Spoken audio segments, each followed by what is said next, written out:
What's going on, everybody? Unfortunately, we are in the shop this weekend. We're supposed to be at Montgomery running the second Show Me the Money race of the year, but it got rained out.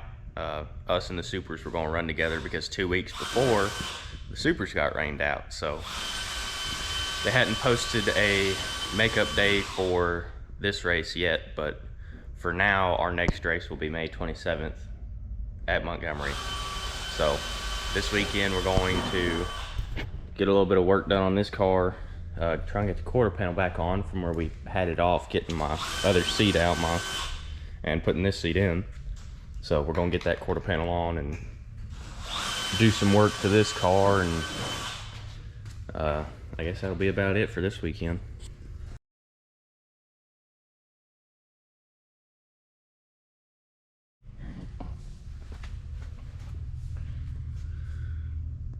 Yes, there he is, folks. The big bad weed killer.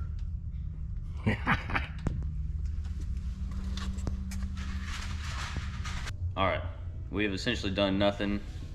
Quarter panel is back on the car that we built. Like I said, this car is ready to go. We hadn't done anything to it other than pull it off the trailer.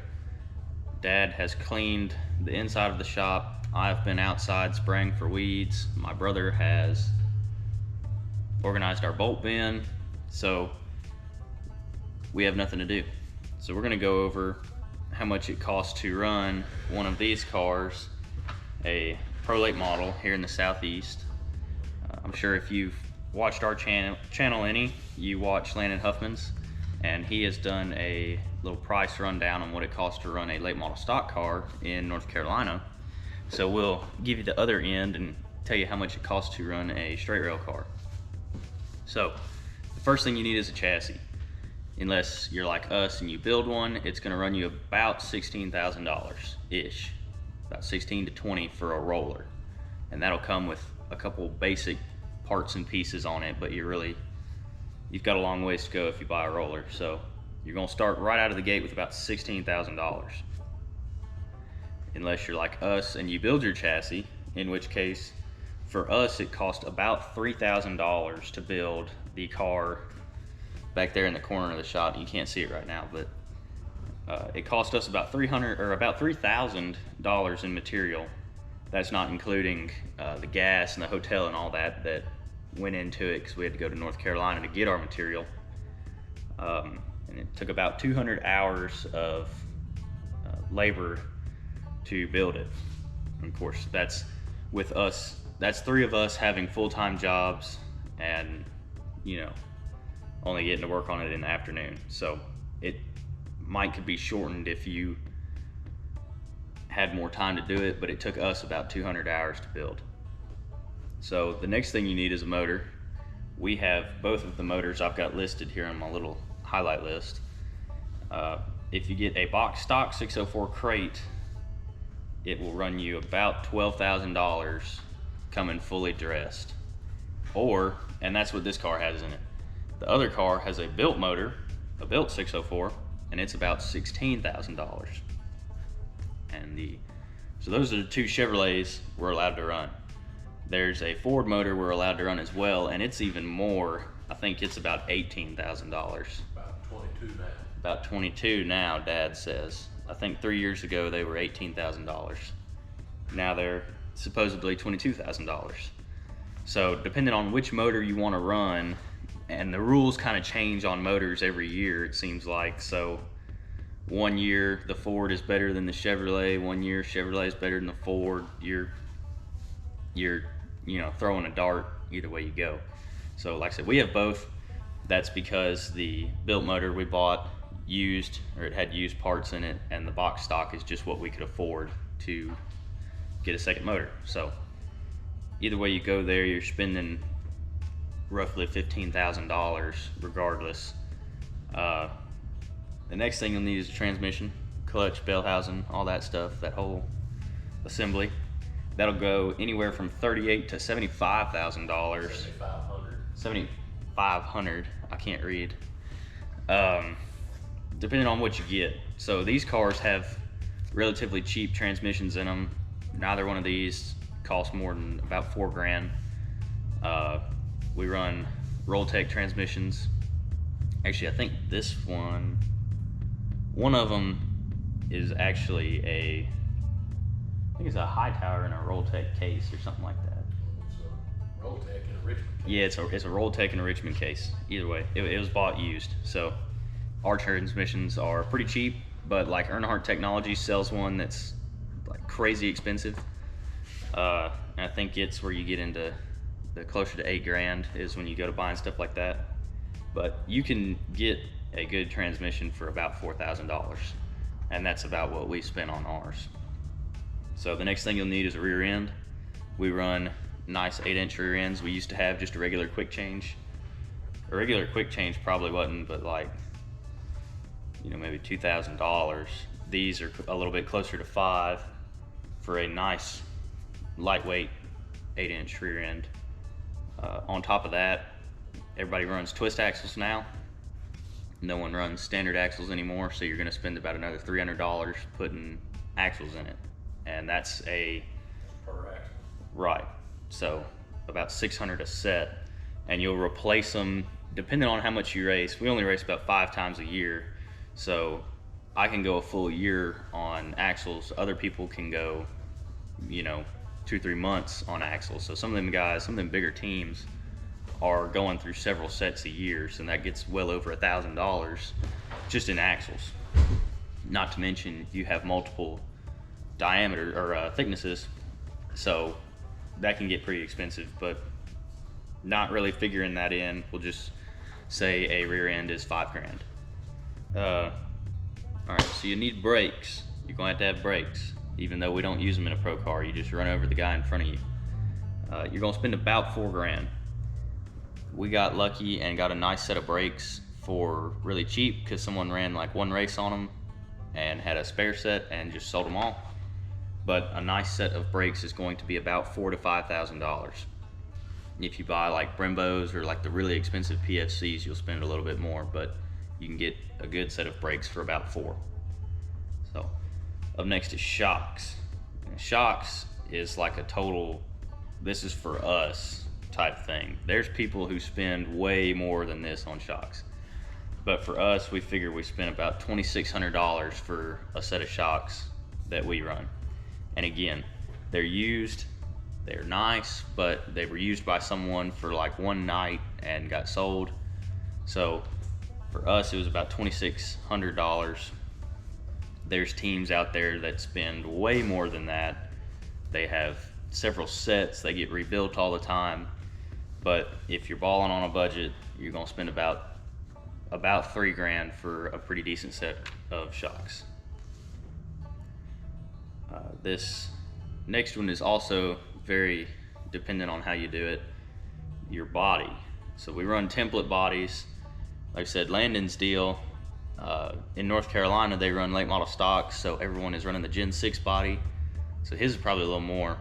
We're still running the old ABC body, in which the Gen 6 or next gen, whatever they're calling it, is ABC too, but this is the old style, so it's a little bit cheaper.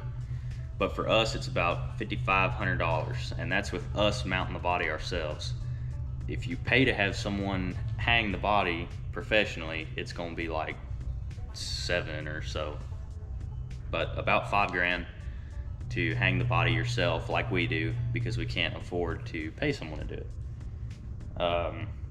And then a reskin kit is still like $2,000 or $3,000. It's kind of ridiculous. But next up is radiators and oil coolers.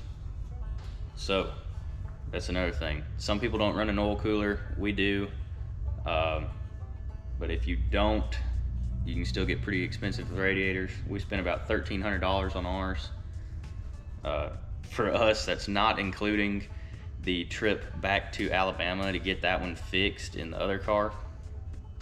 But about $1,300 for a decent radiator and oil cooler. Tires per race. So for us, we run about 100 laps everywhere you go. Almost any pro late model race you see, we're going to run 100 to 125 laps, or rarely, but occasionally, they run like twin 75s or something like that. So you're only going to have to get one set of tires to race on.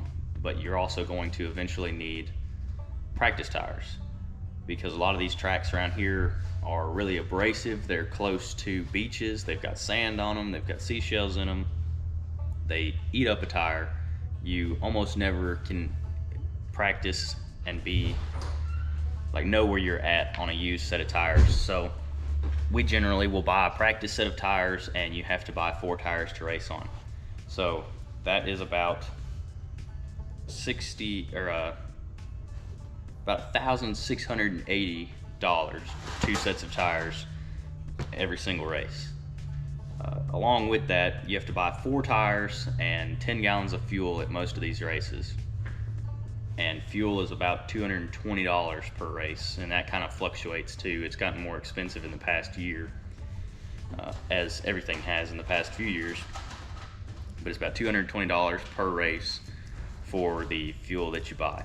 And we only use, with these Chevrolets, we only use about 7 gallons to run 100 laps at most of these half-mile tracks. I think we used a little bit more than that at Nashville, but that's a 5/8 mile. So that is about it for like the high notes of your actual car, but there's still a lot that goes into racing, obviously. You're gonna need fuel in your truck to get to the racetrack, and that's something else that differs with us and Huffman. Huffman is not that far from Hickory. We're close to Nashville, but anywhere else you go, we're driving like over 5 hours. So for us, our fuel bill for the truck is about $500 to get down there and back. When you get to the racetrack, you have to pay for everyone to get in the pits. You don't have to, but if all of our help, we pay for them to come into the pits because we don't pay them to work on the car. So usually we spend about $400 in pit passes getting everyone in the pits. Like I said, we pay their way, so you also have to pay for everyone to have a hotel room to stay in. Putting 2 people to a hotel room, sometimes 3, is $600, usually for a weekend for us. And you're gonna have to feed them. So that's about another $500 for us to feed everyone at the track. Something that's not on this list, you're gonna need a trailer. When you're first starting out, you need a trailer. That one that we have, we spent $40,000 on, I think, maybe a little more. And we built the cabinets in it and the tire racks, everything that's in it we built. It came bare bones. So when you account for all of that, if you're not gonna build your own cabinets and tire racks and viewing deck and all that, you're probably gonna spend closer to $50,000. Probably gonna spend closer to 75,000, 80,000. 75,000, 80,000 is what Dad says. The expert trailer appraiser says more than that. Depends on what you get. If you get an open trailer, you could probably get one for like 12. Yeah, about 12 to 16, I think, is a nice open trailer. But if you're gonna get an enclosed trailer, which if you're getting into late model racing, I would suggest an enclosed trailer, because there will definitely be times where you are 6 hours away from home and it starts raining. You can get a good used trailer that's big enough for 16 to 20,000. That's true too. You can. Ours is aluminum, all aluminum. If you get like a wood trailer or something like that, you could get one for about the cost of a nice open trailer. Especially if it's used, you could get an enclosed for like, $16,000 or so. And you don't. A lot of people don't have one that's quite as long as ours. Ours is 44. getting a phone call. Hope it's important. All right, got a business call. Back to whatever we were talking about. I think we were talking about trailers. Yeah, trailers. We have a 40-foot trailer, and that's a lot more than, 44, okay, 44, don't forget that 4 foot. It's a gooseneck, so that 4 is gooseneck, but we have a longer trailer than most people, but that's because all of my help is over the age of 50 and has a hard time pushing a car around in the pits going through tech and whatnot. So we needed a trailer long enough to cram the four-wheeler we have in there. Of course, between the car, the four-wheeler, and the pit box, we're pretty much full in there, but we used to have a Polaris that we still have. We just don't take anymore because it's too big. But we needed that longer trailer to be able to have something to where we could push the car around with it instead of all the old decrepit help I have. So you can get away with a shorter trailer. You know, you only need like a 20 foot. I mean, I've seen people haul them, you know, where like, 24 foot. right. I've seen people haul them with less than 24 foot, and this thing is like asshole to elbow in there, but it's in there. So that kind of depends on what you're doing. You know, if you're going to your local short track 10 minutes up the road and you can shove a little US General toolbox in there and your car and be good, then you can get away with something like that. But if you're gonna do like us and travel out of state, it would obviously be a good idea to invest in a good trailer, because you're gonna spend a lot of time running down the road with it, and you're going to spend a lot of time in it at the racetrack. So when that's all said and done, just your car, like the main expenses on your car, you're looking at about $55,000 to $57,000 for something comparable to what we have. You know, we don't have the greatest stuff in the world, but I feel like we have pretty nice stuff, and if you take care of it, that will do you well for a long time. But if you're like some of these bigger teams, it'll be about low $100,000 for a nice like turnkey car. That plus your trailer, you're looking at, like our deal plus a trailer, you're looking at about, you know, $90,000 ish, or maybe a little less depending on what you get trailer wise. But that is about what you will spend getting into Gulf Coast late models that run around here in the Southeast. So I don't remember what Landon said he spent on like his entire operation, but pretty expensive stuff. There's a reason that everybody talks about late model racing dying, and it's because all this stuff is getting so expensive. It's tough to run with them teams that spend $100,000 on the same thing I have sitting here, you know, and because they're winning in that stuff, because they've got full-time engineers that set them cars up and go to the racetrack with them, everybody feels like they need to have a $100,000 car.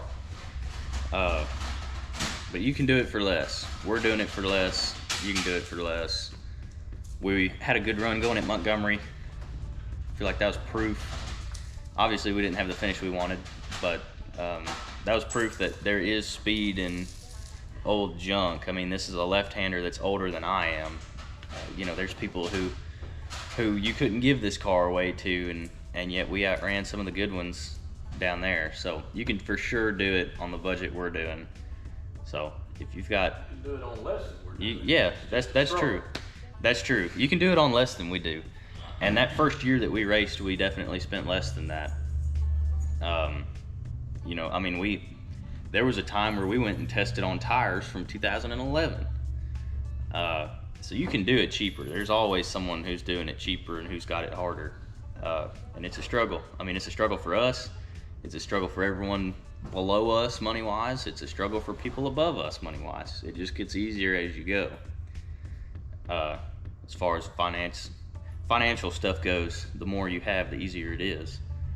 But you can for sure do it how we're doing it. So there you go. There's about what it takes to have a entry-level car set up, you know, racing operation for a pro late model car. About $90,000 or less for all said and done. So there you go.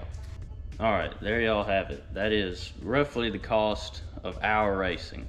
So that was just the highlights. Obviously there's a ton more that goes into getting a race car put together in your shop and taking it to the racetrack, but that gives you a basic idea of what it would cost you just to get into it and get to your first race. So with that being said, I'm going to end this video here. thank you guys for watching. As always, be sure to subscribe and turn the notification bell on so you don't miss the next race when we don't get rained out, hopefully, May 27th at Montgomery. So we will see y'all then.